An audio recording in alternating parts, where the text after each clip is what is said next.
asifiwe. Yaani kuna kaumani nikitaka kufika bana lazima nipige aliyosikia. Maana Biblia inataka kuwasiliana ule. Lazima kwanza nichukue simu. Biblia inaonyesha neno bana. Ndio pale. Kwa hiyo kama sina mtu au kama mtu kuchukua hela, lakini lazima hela tupe taarifa. Sasa anayechukua maombi yetu kupeleka kwa Mungu Roho Mtakatifu. Bwana asifiwe. Anayechukua majibu kutoka kwa Mungu kuja kwetu Roho Mtakatifu.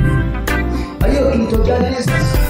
Roho Mtakatifu yule sawa anasafirisha maombi yaliyobeba majibu kwenda kwa Daniel aliyeomba.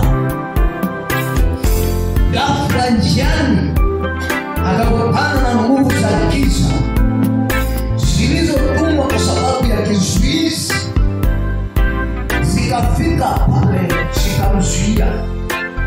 Mungu ananena na Daniel ya kwamba nilikuja, lakini nilifika njiani nikakutana na mkuu wa Uajemi. Alimwambia kwamba ni nguvu za giza, ila mkuu wa Uajemi alituma mimi nguvu za giza.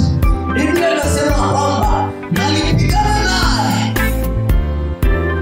hadi ikafika mahali akainuka malaika wa vita. Malaika Mikaeli akaja akanisaidia kupigana naye mkuu wa Uajemi. Na baada ya ule mkuu kufika pale, manake mkuu wa Bwana ukashuka kupitia malaika Mikaeli.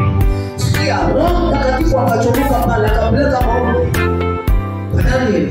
Manake akamwacha malaika Mikaeli akipigana ile vita. Nataka unielewe.